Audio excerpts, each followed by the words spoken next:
We're from Zanzibar, the east coast of Africa, Tanzania. You're gonna hear this a lot. Njomba just means uncle. When you get home, you see both your parking spots being taken. But you know, I'm a man of God. You know, I hated Zanzibar for the first 3 years. Completely just hated it. Took me 3 years to adapt to the place. Don't judge a book by its cover. Yeah. Before we started, I should have said to the audience and everyone, Assalamu alaikum wa rahmatullahi wa barakatuh. Ahead of ourselves a little bit.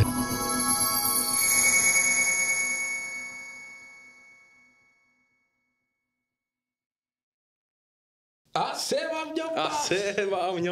I'm with my boy here, Anis. Yo. I got Mr. Simos here, Ahmed. What's going on? Now, this is like we're kind of testing the waters a little bit here of what's going to happen going forward. I mean, this is one of our first podcasts here at Leicester Podcast Studio. So we'll see how it goes. I mean, it's unscripted, unedited. Well, it might be edited, but there's no structure to this conversation. As real as it gets. 100%. As it gets. So, I mean, we'll get into it, but we'll talk about a bit of our background, the product that you see in front of us. You'll know why Ahmed is here, why I called him Mr. Simos. But you know what? I'll hand it over to my boy here, Yomba, to talk about himself a little bit and you know why he's feeling. What happened to you today, bro? You're a bit hot. A bit hot today, bro. Someone, you know, took my parking spot at home. No swearing, yeah? Got it. Nah. Take 18. Keep it PG. Keep it PG. I was rushing, you know, straight from work. Had to meet someone, get a bit more extra work done, and then when you get home, you see both your parking spots being taken. But you know, I'm a man of God, you know. I kept my composure. Alhamdulillah. And I made it to Leicester, safe and sound. Yeah. You know what? Before we started, I should have said to the audience and everyone, Assalamu alaikum wa rahmatullahi wa barakatuh. Assalamu alaikum. We got ahead of ourselves a little. my guy here, and it's a bit about his background. He's an architecture engineer, so we call him Yomba. I don't think he's one of those Albanians who are on the road and stuff like that. Even though he didn't say he's Albanian yet, but you know he's a proper professional guy. You know, 9 to 5 guy. So. What is it? Don't judge a cover by the book. Or don't judge a book by its cover. Yeah. Yeah. You're saying, bro? Well, I'm a bit different from you guys, from the sectors we operate in. As you said, I'm in construction. Me, bro. Yeah. No, to be honest, we met, you know, in university. We were doing the same course, so we're both in construction in some way. But you have explored way more than I have as of now. But I'm a design manager for a big construction company. Massive one, yeah? Yeah, so, you know, trying to run the game, be in the face of the construction game soon, so see what the other sector is saying. Yeah, I am going to give Ahmed a chance to talk about it, but I just want to gear him up, you know, set him up. Let me talk a little bit about, you know, the underlining tone of this podcast. Me and Ahmed, we're from Zanzibar, the east coast of Africa, Tanzania. You're gonna hear this a lot. Njomba just means uncle. It's how we, you know, it's a term of endearment. It's how we greet each other and things like that. There's Njomba, there's Ami. You know, it's got this Arabic undertone, things like that. So Zanzibar, I've been a flag bearer of Zanzibar since I was sent home. I was sent back to Africa when I was 13 years old, growing up in a council estate, getting into gangs. So when I was in year 9, I think year 9, I was sent back to Africa, and then it blew my mind, you know, that this is Africa, you know. Yeah, my parents wanted to teach me discipline, but it was nothing but a big, massive holiday for me. I learned how to swim. I learned how to, you know, climb palm trees, coconut trees, you know, fight with monkeys. I also did civil service in the army, you know, just as a discipline thing, but I loved it. I saw my cousins who were plenty. I learned many things, you know. I returned to the UK as a man, you know, and having a whole different perception. So since then, I've been telling my friends, Zanzibar. This is like 2005, you know, almost 20 years ago, you know. Finally now we see the environment and the industry actually recognizing Zanzibar for its fruits, for the tourism industry, literally for its fruits as well, for its spices. And historically, Zanzibar used to be the head of Spice Island. You know, it was known as a spice hub because it was situated in a place where we had influence from India, from Middle East, from East Asia, places like Indonesia and Malaysia. So it was a spice hub where spice was bought and sold all over the world. Now this brings Ahmed, and I'm going to let him speak more about his product and, you know, exactly what he's doing in his life. Go ahead, bro. All right, so my name's Ahmed. I'm going to give you guys a quick background as well. You guys mentioned earlier that we're quite different. We're actually quite similar because I have an engineering background too. I've just finished my degree in aeronautical engineering at the Montfort University. So I've jumped into something completely opposite to engineering, but we are actually, all three of us have something quite similar. Yeah. Sorry to cut you off there. De Montfort, why not Loughborough? We've got the best aviation faculty, bro. You know what it is? Would have been part of the same department. It was a last minute thing. Engineering for me I was unprepared for it. I was very unprepared for engineering, but yeah, I literally flying, bro. Yeah, it was 3 years went quick, alhamdulillah. But I was also sent to Zanzibar. Was sent there in year 6, end of year 6. I came back here end of year 11, so I missed out on the secondary schooling experience in the UK. I hated Zanzibar for the first 3 years, completely just hated it. Took me 3 years to adapt to the place. I learnt a lot. I adapted to living there. Came back, and as soon as I came back, I was like, I want to get into business. I studied business in my first year of college. I didn't like it. That's when I made the switch to engineering. And finished my engineering in college, finished engineering university. And then last year of university, about a year ago, I thought I wanted to start a business. I've always been thinking I don't like working because I used to do 12-hour shifts. And 12-hour shifts ain't easy. For anyone that knows what 12-hour shifts are like, they're not easy. 100%.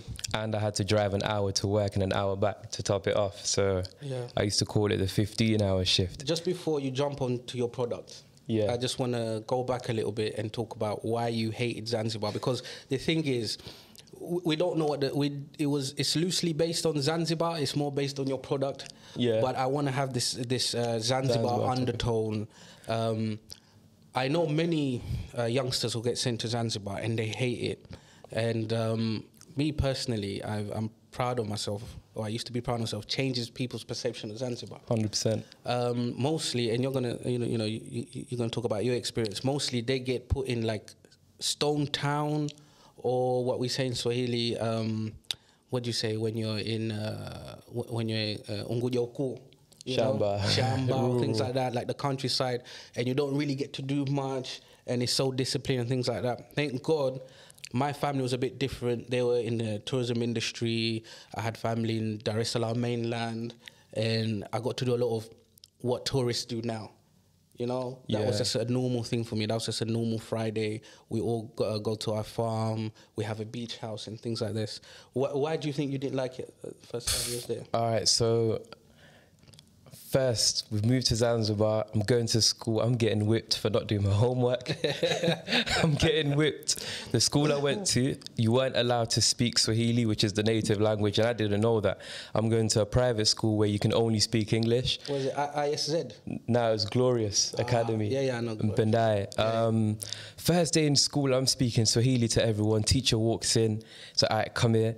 He was about to whip me, and I'm like, why are you trying to whip me? He's like, because you didn't speak English. I'm like, I was born in England. I can speak English. From the UK. Yeah, I'm from to the UK. The local language. And I had no idea. And from then, I was like, this is crazy. Yeah. I'd get back from school after a long day. You go into Islamic school. We used to call it madrasa for everyone that knows. You're getting whipped there too for not memorizing, for not reading correctly. So I'm just getting whipped in school. I'm getting whipped in madrasa. And my first 3 years were just stressed. We never used to go to beaches. We never had that tourist lifestyle there. It was very simple. Parents weren't strict, but we just never really thought about touring the island. Believe it or not, I went to more beaches when I was in Zanzibar for 6 weeks than I ever did when I lived there for 5 years. I finished the whole entire island in 6 weeks, completely finished it. So that's why I never liked it. As a kid, going from living in the UK, you got wife at home, you're watching this show, watching that movie, just chilled out, loving life. In Zanzibar, it's completely different for the 11, 12, 13-year-old. It's a completely different transition. 100%, yeah. Proper education, isn't it? Yeah. 100%. Crafting.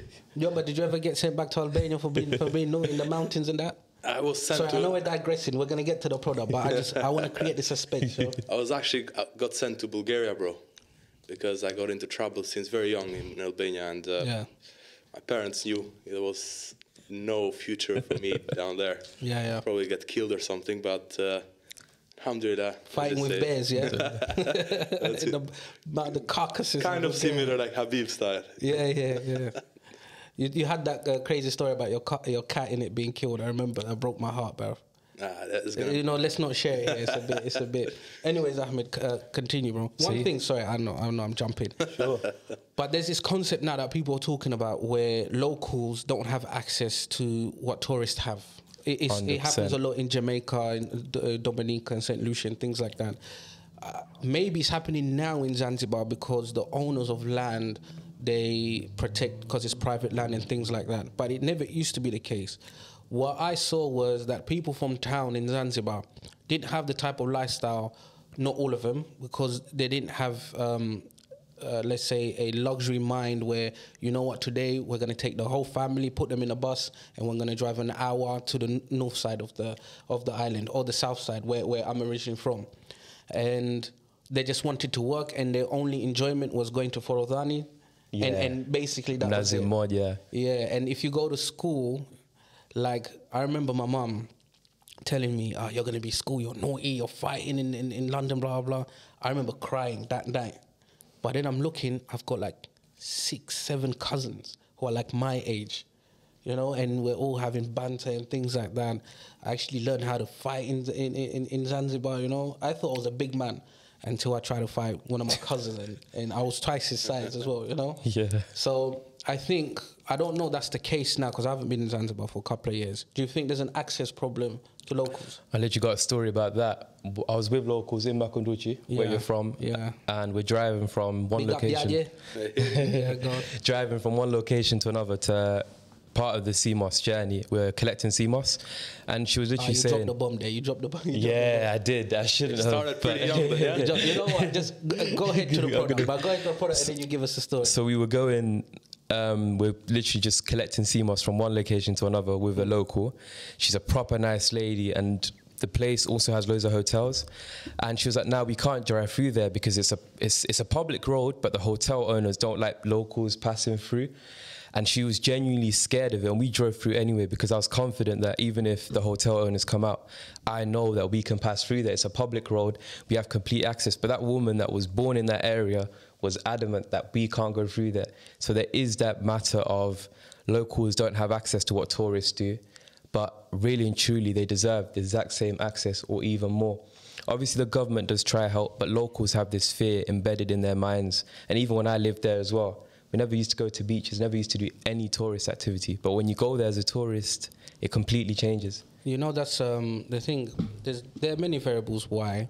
And we do need, as Zanzibaris, to reform the tourism industry. Because when you get such an influx of people from all over the world, when I was young, and I used to come Leicester to visit my cousins there, and I say Zanzibar, there was only a strip club called Zanzibar. Everyone's like, "Oh, you're talking about the strip club, talking about the club." But alhamdulillah, now it's known for what it is, the country, the island, its beauty. So when there's an influx of people coming in, we need to reform, we need to look at policies and things like that, which is a subject matter in itself. But, you know, I think we should go straight to the product. Let's talk about the product now, bro. Product, okay. CMOS. Yeah. Let me just grab this jar. I like this product here. So it's about a year ago. I'm at work doing a 12-hour no, it wasn't a 12-hour shift. This was an 8-hour shift. I'm talking to a friend of mine. You had some time to think, yeah? Yeah, of course, when you're doing shifts. It's always in the trenches where you want to, like, think outside the box and innovate and see, you know what, I need to free myself from this trenches. 100%. Of 9 to 5 or, yeah, go ahead. It gets painful. So it was, I'm talking to this girl called Fatima. We're talking about business, and I can't remember talking to her about the CMOS, but she says we had this conversation, so I'm going to go with that. Shout out Fatima. Shout out Fatima, yeah, for sure. We're talking... Fatima's always the best, man. Honestly. Fatima's are always the best. They're always legends. You know, let me just pause you. I know I paused you, but we have to talk about this. You know, the first university in the world was built by a princess called Fatima in Morocco. First university. I think I saw a TikTok about this a couple of days ago, yeah. And I've never met in my life a Fatima who's not strong and just the best, because my auntie, which is a whole different podcast, she's inspirational. She's an African woman, mashallah, who employs, I don't know, over 300 men, I would say. And that's not easy in Africa. And she's a pioneer. She's a trailblazer. She's what we used to call a master builder. As I said, we've got we've got a development company in Zanzibar. Her name is Fatima. So she's a mother to me. Not like a mother, she's a mother to me. So I've yet to find any Fatimas who are just like, she's just a Fatima, you know? Yeah. They're innovative, they're highly resourceful, you know, but go ahead, bro, carry on. Nah, so we were talking about business ideas. She's all about business. And then I kept seeing CMOS on my For You page on TikTok. Every couple videos I'm scrolling through CMOS. And then a friend of mine, close family friend, literally regard him as a cousin, he tells me that his dad deals with CMOS in Zanzibar. And I was like, yeah, that's it. Like, his dad deals with CMOS. I'm going to try and find a way to get it into the country. Because I know a lot of companies, like a lot of people complain about CMOS that's not actually grown in the ocean. It's like a major problem in the world right now. So much fake CMOS out there. And how do people make fake CMOS? Do you know? Like just in a lab or? Nah, in a pool. They'd put it in a pool. Oh, I see, yeah. Because that water movement, it can still grow. Yeah. But it doesn't have the nutrients that it would have if it was grown in the ocean. Metals and stuff like exactly. that. Exactly. Yeah. So I was like, Zanzibar's too small to have someone dumb enough to go grow CMOS in a pool. It's like everyone has access to the ocean. It's 5 minutes away from your house. Do you get what I'm saying? So I was like, I can use that as a selling point, getting CMOS from Zanzibar. So we brought it in its raw form. CMOS is like noodles for anyone that doesn't know how it looks raw. And I remember we sat in the living room packing it into these packs, putting stickers on and everything. I'm excited. I'm like, I'm going to sell this on Amazon. No, wait, bro. No. You're moving way too fast, bro. Way too fast. You jumped all the way to how you got the product in this country. There's many hurdles I know you jumped to get in the country. So let me break it down. Let me just break it and then you. Sure thing. You fly to Zanzibar. You have this idea, this light bulb idea. You fly to Zanzibar. No, I wasn't there. You was never there? Nah, I was never there. For the first couple sales that we sold, I never went. So you had a contact in Zanzibar? My dad was there. Oh, your dad went? Yeah, he went there on a holiday. Yeah. And you know, you said it's like noodles. CMOS, is it a type of seaweed, right? Yeah, CMOS is a type of seaweed. It's basically seaweed. Specifically for this use, or does it grow wild in coral and stuff? It does grow wild in corals, but it's very hard to find it growing wild in Zanzibar. Zanzibar, most of the farmers will grow it on ropes. So it is literally farmed CMOS. Is it Mwani? Mwani, yeah. Real quick on that. Growing up, I told you I'm from Makunduchi. Yeah. And that's my mom's side, our village. I used to see the women grow that since I was maybe 8 years old. Even before I came to this country, and I was born in Zanzibar. So even when I was young, my earliest memory is seeing the women when the tide goes out, collecting the mwani. Low tide. And I always used to ask, like, my mom and my aunties, my uncles, what is that? And they say mwani. I was like, how comes we never like use it? How comes? Because we have mboga, right? Yeah. And we're like boga, which is how do you say it in English real quick? Boga. Spinach. Which you eat. And I always thought, that's like spinach, because that's what they told me. It's like spinach. Yeah. And we owe a lot, I would say, to Dr. Sebi, and we'll get into that. 100%. So your father is in Africa. He's in Zanzibar. Yeah. And I'm like, I want 5 kilogram sample, please. He brings it back. I check it out, and I'm like, yeah, calm. How does he bring it back? Like he literally put it in his suitcase. Yeah. No difficulties. It was small enough for it. He had difficulties leaving Tanzania, because Tanzania, you need paperwork. You cannot export CMOS without the right paperwork. Corals, like what sort? Like fair trade, to see it was sourced properly and stuff like that, right? Because you can't really, like seashells. Yeah. You can't take seashells. Exactly. Which is a big problem. You can't take coral rock. You can't even use coral rock anymore now to build. Okay. Because traditionally, if you look at the houses in Makunduchi, traditionally is made out of mud and coral rock. I never knew and that. And the coral rock, you know, when it's hot, it's like it's cooling. You know, it's like a natural cooling air. It's like it's not completely permeable, but it's maybe semi-permeable, which allows airs to have this cross ventilation. Oh, okay. You know, indigenous people are like the cleverest, intelligent. Ahead of their time. 100%. They're crazy, bro, because you have to survive, innit? You know, like social scientists, when they want to study things, you know, they always go to indigenous people, and then they publish things and they say, oh, this is how you should think, which that's a whole different subject, you know, because we don't live in those conditions. But anyways, yeah. So he's brought it back. Yeah. I think it's end of November. I'm looking at the sample. I'm trying to think of how to sell it. I'm looking online, most people are selling it in its raw form. So I bought these doi packs online. I made stickers, I made the logo, the M-Darks logo, a $5. Whole family sat in the living room and weighing the sea moss in 100-gram portions, packing it into bags. I've set up an Amazon account. That's what I was going to ask you. Where did the thought come, like how I'm going to get this into the market? Did it come way before you got the product? Nah, it came after. Everything was on the go, was like rolling. Yeah. I was like, I need a market. I don't have money to pay for ads. Amazon is a market. So let me just use Amazon as a quick way to get it on the market and see how it goes. Yeah. Completely flopped. Yeah. Yeah. How did it flop? I was going to do Amazon FBA. I remember booking a collection. They never came. What's Amazon FBA, bro? Amazon FBA is basically, let's say you have 1,000 pencils that you want to sell. Instead of having them in a warehouse, in your own warehouse, you send it to Amazon's warehouse. And whenever someone orders it, Amazon will handle that pencil, they'll pack it, and then they'll send it out to that customer. So essentially, you're using Amazon space to fulfill orders. It stands for Fulfilled by Amazon. It's how Amazon Prime works. Amazon Prime is my items, XYZ's items in Amazon's warehouse, ready to be shipped out. You see, guys, you know, on this podcast, you learn a lot. You know? Yeah, if 100%. you're sitting at home, you don't know, which it's easy, you know, like I was listening to Joe Rogan, not Joe Rogan, Dana White on Joe Rogan's podcast, I think. I may be wrong. Dana White was saying that these days, if you're a little bit ruthless, you could become successful. You just need to be a little bit ruthless, not like back in the day where things weren't transparent. Now you have these platforms like what you just spoke about. Yeah.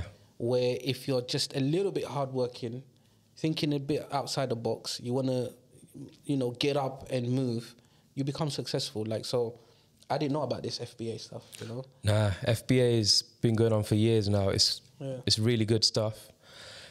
So we literally made a product page, taking some pictures. I remember we were taking pictures. Our photography skills are shambles. If I show you the pictures that we took, you'd genuinely be shocked. Going to Wilco, buying this prop, buying that, taking pictures.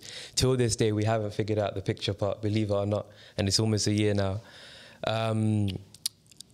We decided we weren't going to sell it raw on Amazon again. So like it just didn't sell. I remember we sold one packet in December. I'll never forget the first order came in. So you sold it dry at the beginning? Dry, yeah. So you had some losses in there as well. Don't even. Yeah, 100%. Yeah. At this point, I haven't spent that much, to be honest.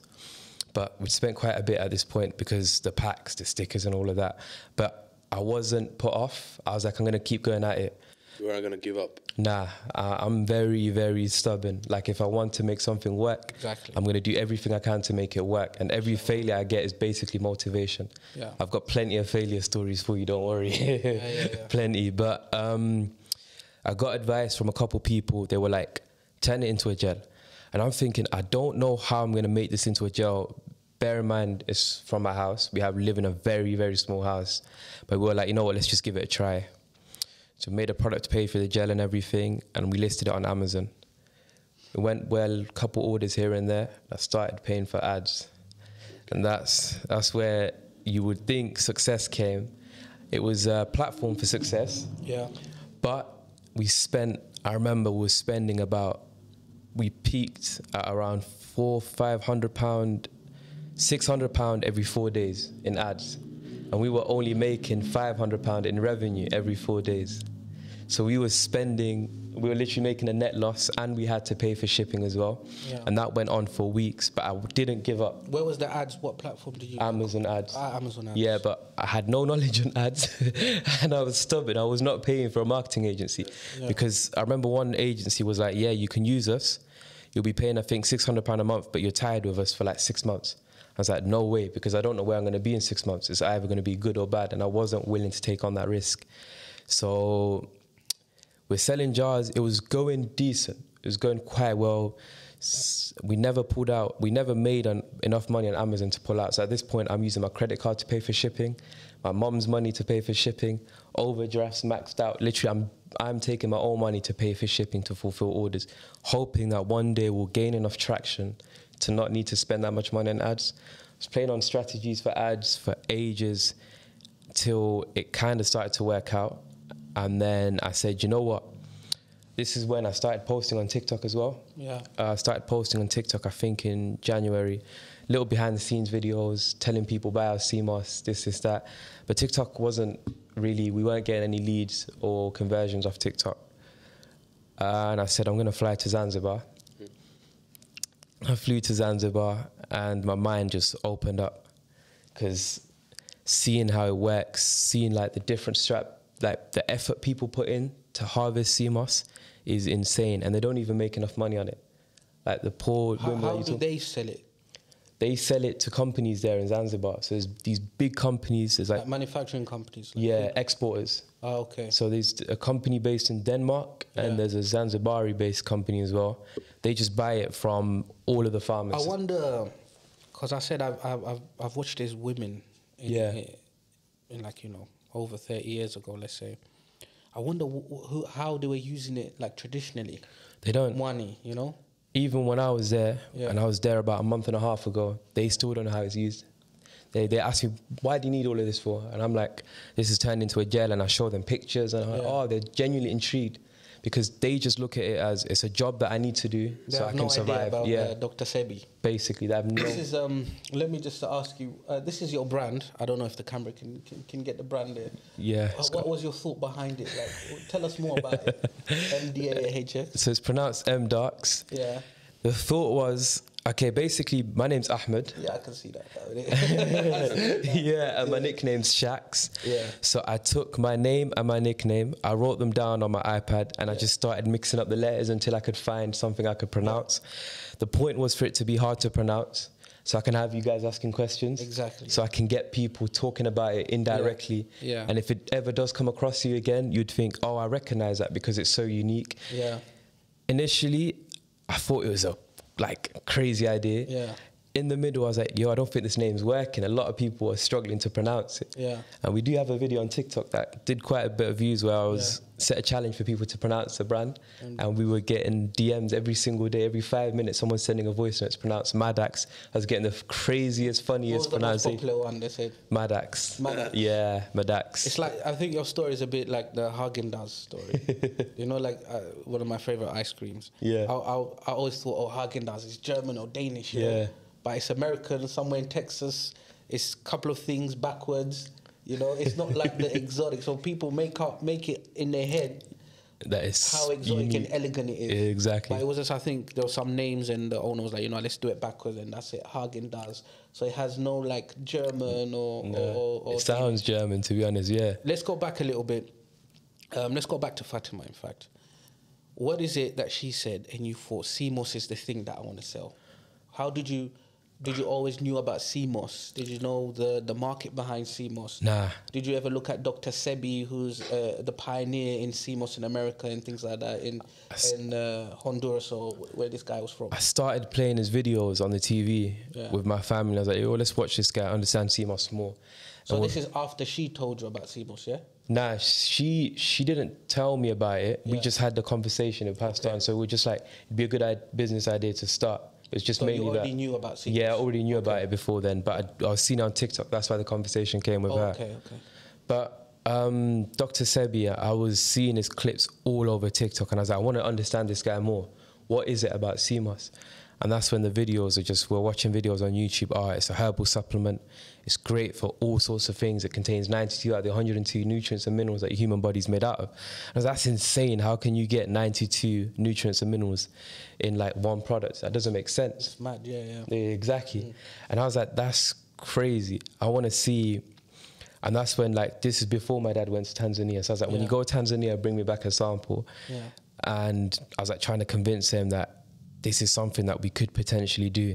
And I was visioning, like I had this vision, we're gonna sell on Amazon, be #1 bestseller on Amazon, and sell loads of stuff, make loads of money. And obviously that didn't work out as planned.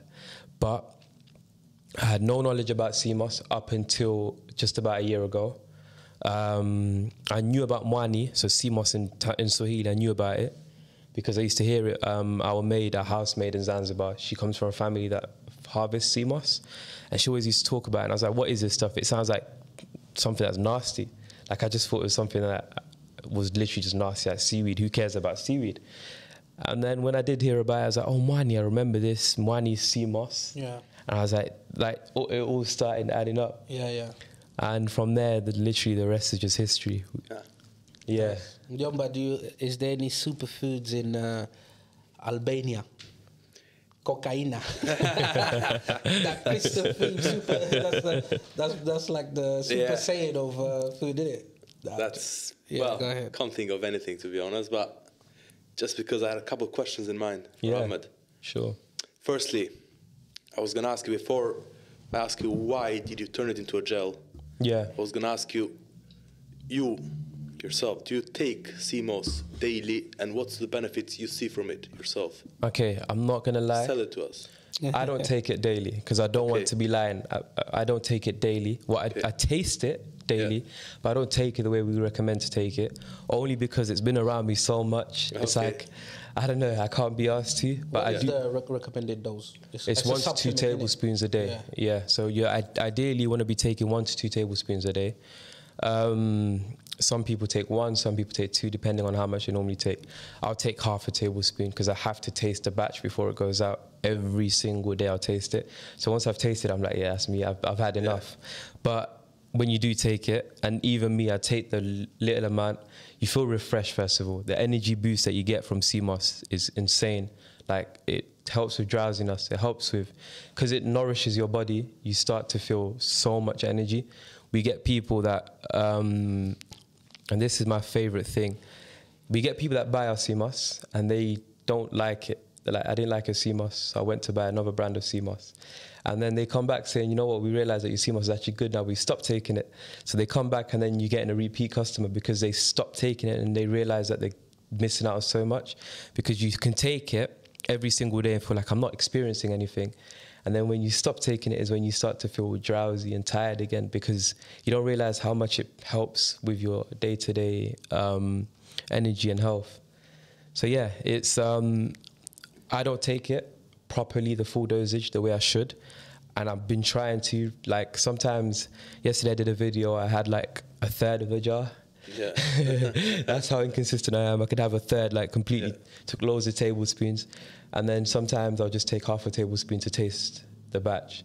And then why in a gel form? It's the easiest and most convenient way for a customer. Okay. A customer would buy the raw form. That means they need to wash it, rehydrate it, blend it, then put it into a jar or any container. We do all of that for you and sell it to you. All we have to do is just consume eat it. Yeah. Have you ever thought about putting it in a capsule? I think some people do. We have, and so with a capsule, the process is really long, because we could buy dried CMOS, like powderized CMOS in Zanzibar, but while I was there, I noticed quality issues. So that means I want to be able to blend it myself. And I don't have the equipment right now. I'm going to China next month to buy the equipment, because other companies don't want to make the capsules, or we're making other products like gummies for us. They want to use their own CMOS, and we're not comfortable with that, because the brand is about Zanzibar, and we want to use Zanzibar CMOS. So I'm having to break my back, probably go into some serious financial difficulties to buy equipment to make more products like capsules and gummies and soaps. Yeah. Have you yourself or any of your customers ever had, let's say, like a side effect? You know, everything has an effect. Yeah. we've never had a formal side effect, a formal complaint, but we get customers every day texting us on TikTok Shop chat, because that is our biggest platform. Shout out to the team at TikTok Shop, because it is probably the best platform right now. Shout them out. Shout them out for sure. Even though they've caused us a lot of pain, but shout out to TikTok regardless. Like a bit of because I don't think you got into it. Amazon didn't work out. Yeah. And then TikTok is where most of the success comes from. Yeah. But talk about the side effects first, and then... we get customers literally just about 2 hours ago. I was talking to a customer. She says she felt ill and her doctor told her to stop taking it, and she demanded a refund. My colleague who runs the customer service said, told the customer that we need to see written evidence. And as soon as you say written evidence, all of a sudden they're not replying to chats and stuff like that. So she decided to leave us a negative review saying, don't buy this stuff, it will make you ill, stuff like that. So we do get customers saying they're ill, but we have never ever had a formal complaint or any written kind of notice from a doctor saying that this has caused a person to be ill. Most of the time I think it's customers just trying to get a refund and stuff like that.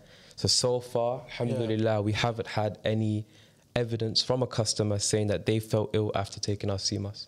In fact, yesterday, actually, we had a customer, 2 days ago, I think, we had a customer saying that her stomach started to feel weird after taking our CMOS, but this is her second batch, so she'd already purchased before. She liked the first jar, the second jar said she was feeling weird. So we told her to stop taking it, but she said she'd continue taking it because she's not sure. She wants to see if it actually is a CMOS or if it's something else. That's the only thing I can think of right now. I mean, like anything, you know, even when it's not going to work for everyone. Exactly. Yeah. No, yeah. I mean, even when you go to the doctor, so let's say you have an illness, they'll give you medicine. Yeah. But sometimes you stick with the side effects just because it's treating you. Yeah. Now, yesterday I was watching a video on CMOS, and I was looking at all the side effects that people have spoken about, and it's a doctor, it's a GP who's talking about it and who's reviewing, and they're saying it has a lot of metals, it has a lot of iodine, so check with your doctor before. But the way I'm thinking, a bit of the way my perception on let's say Eastern medicine, not Western medicine. I've fought a lot, and I'll get into that, with doctors in my life, let's say. And she's a doctor. Instead of her saying, right, stick to it, you know, because there are studies that are going to be published. These are private studies on CMOS and its benefits and stuff like that. Yeah. What she's doing is she's prioritizing the Western medicine, the chemical, the synthesized medicine over something that comes naturally. Now, I'm just going to jump on my story real quick. It's a bit of a personal story and why I'm passionate about superfoods and alternative medicine. A couple of years ago, many years ago, my mum was diagnosed with cancer, and she was given months to live. So I remember going with her to the appointment, and the doctor saying, we can't treat you, we can't cure you. If it was me and I'm in your position, the doctor's talking to my mum, I would just fly back to Zanzibar and wait to die. And me losing my mind. You know, this is a specialist oncologist. Yeah. I was like, who do you think you are? Like, I mean, you're not God. How are you going to give a timeline on someone? And then from that day, myself and my family, all my siblings, we jumped on these alternative things to try and save her life. Yeah. And alhamdulillah, with that, we got nearly 5 years with her. You know, she was given months to live. She was stage 4. She had one of the worst cancers you can ever be diagnosed with. So we flew all over the world. And there was a time where I was like the specialist on this stuff. And because of what I went through with her, I kind of wiped it out of my brain. Yeah. But we traveled, myself and my father, we traveled to Cuba. You know, Cuba, because it's under embargo and the political things, we don't get a lot of their published medical research. Okay. That they actually use in their hospitals. They administer, let's say, superfoods. They administer it in a hospital. I've never seen that anywhere in the world, other than Mexico. But this is so. We also went to Mexico and things like that. Yeah. Cuba, we got a scorpion poison called Vidatox. And this has cured. You know, you do when you want to save someone's life, you do anything. Yeah, so you do. Me and my father went to Cuba. We got this Vidatox medicine. She didn't like it because it has to be administered by a medical professional. But they gave us instruction on how to give it to her. She didn't like it. the batch that we had, we sent it to Zanzibar. Yeah. And there was a few of my aunties who had breast cancer got cured from it. While we were in Cuba in 7 days, there were people who had throat cancer, and their throat there was abscess in their throat. Yeah. And one guy literally had an open hole in his throat. In 7 days, so there was like, well, look, we're starting to administer this Vidotox to this patient. Yeah. Come back in 7 days, and our hotel was right next to the hospital. You would see that it will start to dry and close. So we came back 7 days, that guy was cured. It was closing. And there was other people saying he's cured.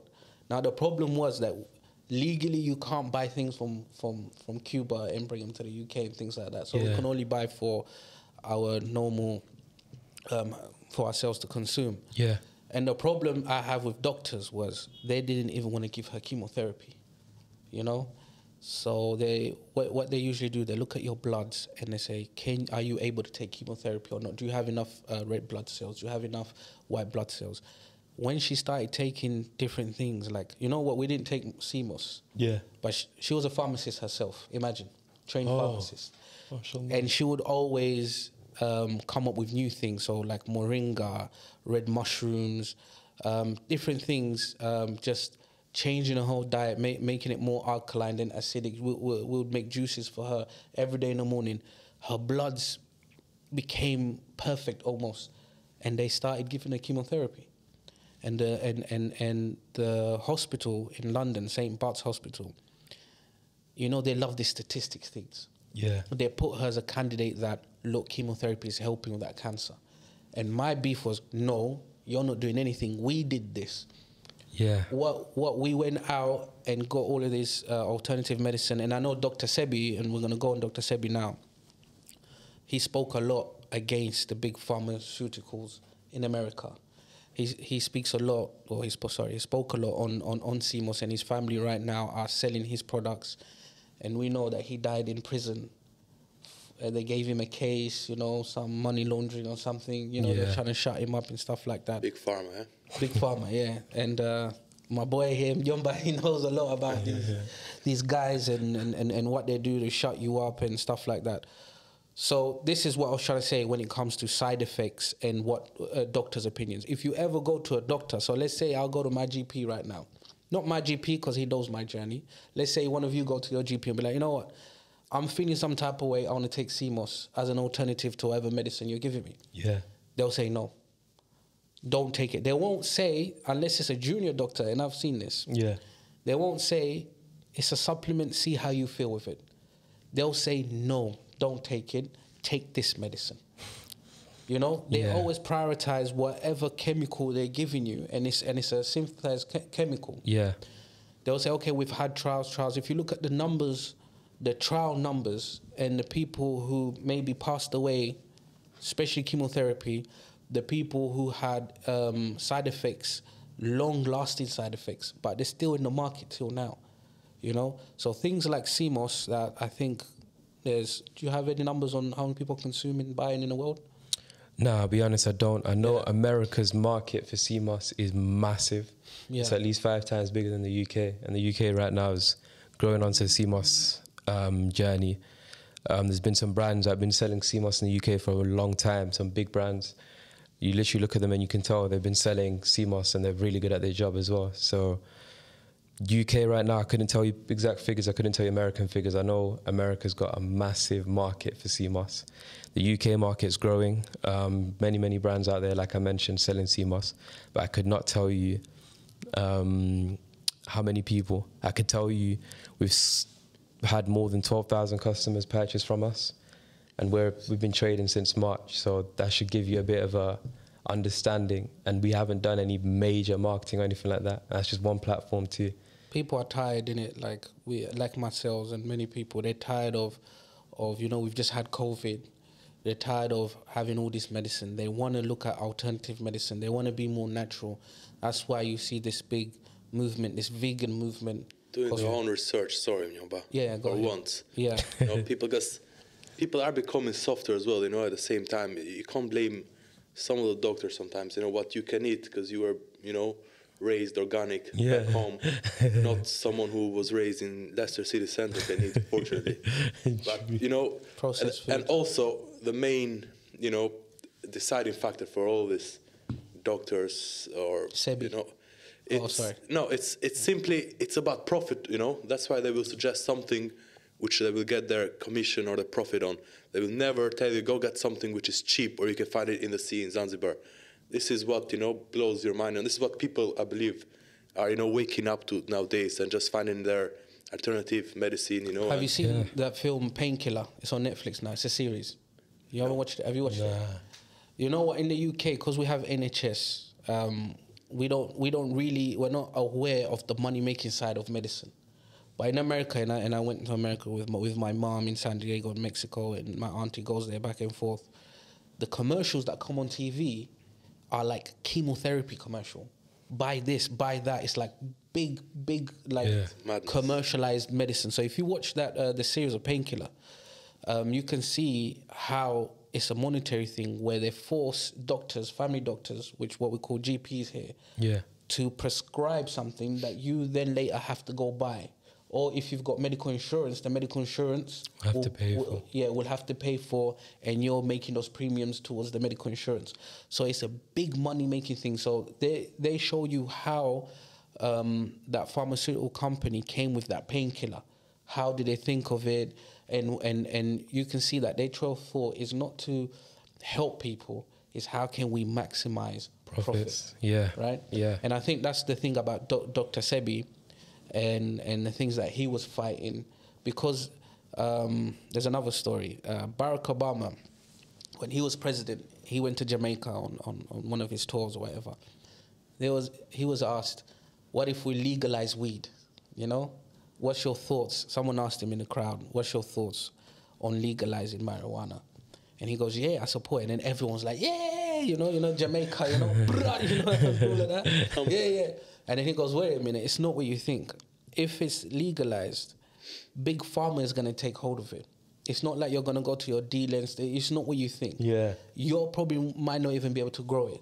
You know, when big pharma gets hold on something, it's not going to be in the streets anymore. It's going to be commercialized. It's not going to be the quality or the standard of the product that you think of now. Yeah. You know, there's stronger things in medicine right now that are more, you know, more like hallucinogenic and it's intoxicant that you'll be prescribed. You know, like these antidepressants. Yeah. You know, they are like things that will put you in a state of intoxication. You know, you see the rappers taking it. But anyways, what's your vision, you think? Where do you want to take this? I want to perfect the Sema. With big pharma, yeah? Nah. You know, competition's good. Are you scared of these guys coming to you and trying to stop you anyway? Nah, I never thought of it like that, to be honest. Yeah. I've always just seen it as I'm a small guy, small business. Underdog. Yeah, just trying to make a living. We do want to make more products out of the CMOS, a lot more products. We're not trying to, competition's good. Competition keeps you on edge. It makes sure that you're doing the best that you can.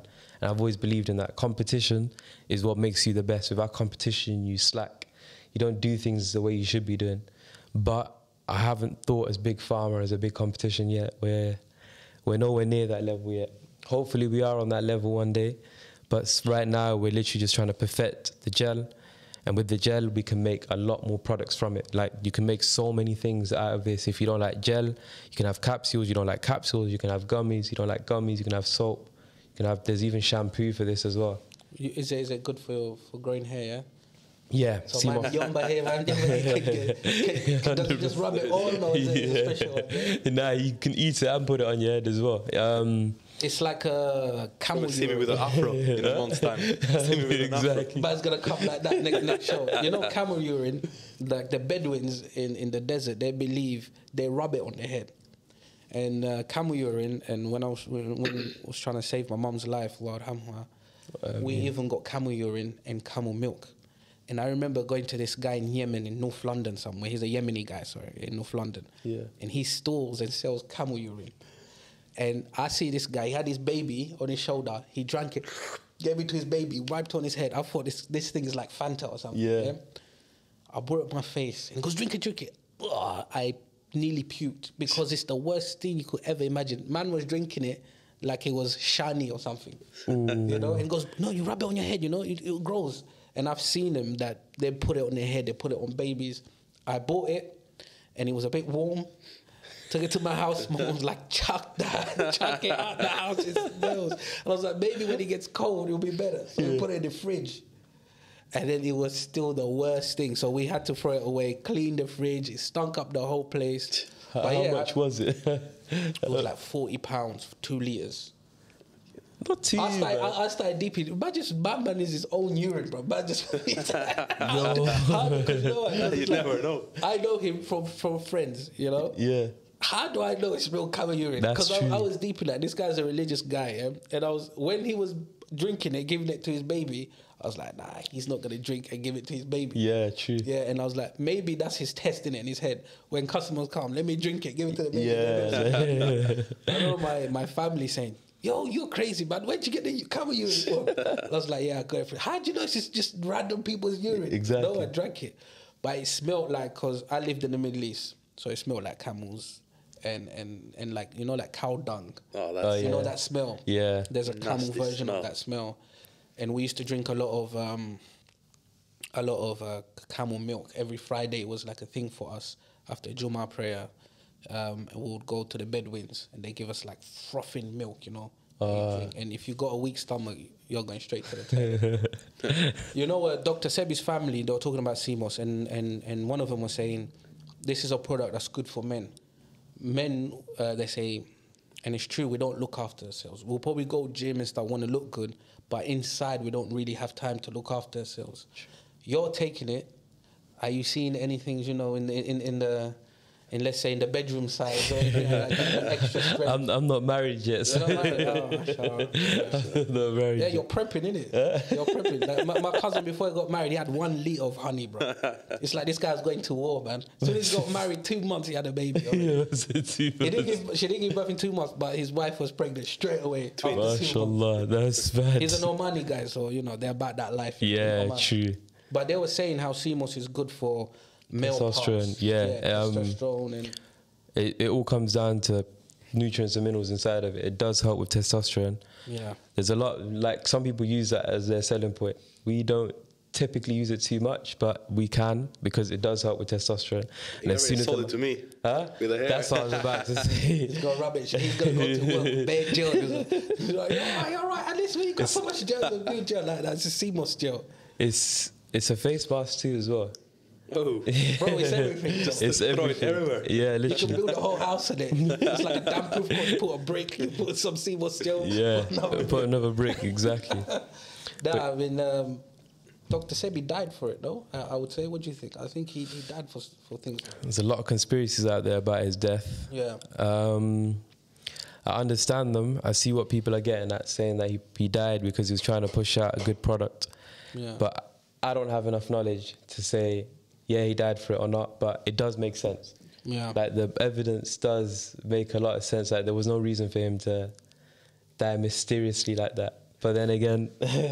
For me, as soon as you get to your videos censored in Instagram, that's it, that's the truth. True. And Nipsey Hussle, he died in the middle of making the documentary on Dr. Sebi. Oh, did he? Yeah. I mean, making the documentary? It's definitely is a conspiracy, but when he got shot, he was about to finalize his documentary. So he bought, I think, rights to it or something. I can't remember exactly what he's doing, but he was producing Dr. Sebi's documentary, and that's when he got shot. That's when he lost his life. And many people in America are saying, see, Dr. Sebi died in prison. They've shot Nipsey Hussle now. So it kind of raises eyebrows, because Dr. Sebi, he used to perform like this stunt where at his age, in his 80s, I can't remember how old he was, he would jump from a height and land on his knees to prove that how good the CPOS is. That's insane. When he was young, he had... So when he was young, he had many medical problems. He was diabetic and all of this. So things like CMOS, he was just proving, look, it's working. It's working for me. Yeah. So where can we get it now? Your CMOS, where can we find this? You can buy it from our website. mdarks.com. You can find on Amazon. Yeah. We're not paying for ads, don't worry. Yeah. We can find on Amazon if you literally type in sea moss gel. Sometimes we're number 3 on there, sometimes number 2, number 1, it depends. My favorite marketplace right now to sell our sea moss gel is TikTok Shop, only because we built a community on there. It's more expensive to sell it on TikTok Shop, but it's just a massive community that we've got. If you go on TikTok Shop and type in sea moss gel, sea moss will come up. We're usually right at the top. Our website, that's the best place to buy it, and usually it's the cheapest option to buy it. So if you go on our website, mdarks.com, it's right there. We currently sell it, you order today, if you're lucky, if you order today, we'll dispatch it the next day. Some people get same day dispatch. We're very, very quick with our deliveries, and we make it to order. So we don't stock sea moss gel, we stock raw sea moss, and then when someone orders, we will do the process. Yeah, we'll process it and then we'll send it out. What about retail? What do you think of retail? What's the barriers right now getting into retail, you think? We've always thought about having it on shelves in supermarkets, but we don't know where to start. Because sea moss gel is an item that lasts about 4 weeks. If it's on a shelf for a week, 2 weeks, the customer only gets 2 weeks out of it, and we just don't see how practical that is. If it was milk, milk sells quick. Other products that don't last long sell quick, but this is something that... This is a 370 ml jar. Yeah. How a normal person, how quick does it go, you think? 10 days if you're taking 2 tablespoons a day. Okay. If you're taking the average 1.5, 15 days, like that, it doesn't last long. You'll finish that well before the best before date. Yeah. But some people don't. Some people have to freeze it for 6 months because they can't finish it. Everyone's different. I could finish that in 6-7 days. You see me finishing it in 1 day. Yeah, are you guaranteed? If my Yomba here takes it, he's gonna come with an afro in Nah, there's no guarantees. There's no guarantees. So many people. Man's gonna come in that he's gelled it up and that. On the next one, partying. I will, be giving my own experience of how I found it. Exactly. And I'll tell you for a fact, don't ever buy any herbal supplement thinking this is magic. That's not how it works. This isn't like cocaine, like you mentioned earlier, we're going to get an immediate high. That's not how it works. We've had people take, I remember reading a comment or a review. It was like, I bought the first jar, didn't feel a thing. Bought a second jar when I started to feel effects. Some people will feel effects after like the first day of taking it, second day. Some people finish a jar, second jar, third jar. It's all about consistency, how your body reacts. And like I mentioned earlier, you could take it and not realize it actually experiencing effects. So sea moss, I'm not gonna sit here and tell you, yo, take this, it's magic. You're going to feel something. That's not how it works. You're meant to feel a difference. Energy, your hair, your nails, your digestive system is really, really good for your digestive system. But if you don't just sit there and be like, oh, sea moss is rubbish. No. It's just how you are. You could literally take paracetamol and that headache will still be there. Ibuprofen, your headache will still be there. It's the same thing with sea moss. It's just a natural way of improving your health. Okay, man, I think we should wrap it up now. Thank you for coming. Thank you for hosting. Thank you, Yomba, for coming. I'll say. You know what? We don't really have a name for the podcast yet. That's a lot of things that we have to think about. But what do you think of Sema Yomba? something along those lines. Yeah. And the demographics that I think we're going for. But how do you feel? You think how do you think it went, the podcast? I think it went pretty ourselves organic. First perspective feeling, and then when we pull it out there, then people will tell us. Pull it out. That's always get the. Just don't read the comments. Yeah, avoid reading the comments. Otherwise, you're in for a shock yourself. Trust me. No, but Alhamdulillah, our first podcast. Here at Leicester City podcast studio. We have the honor of you coming on there talking about the product and things like that. I thought it was just going to be me and Mam Yomba talking about what happened on the streets today, what happened at work today, where we see our lives, how we want to free ourselves and things like that. But hopefully more to come and yeah. All right, alhamdulillah. Okay, we'll end it there, man.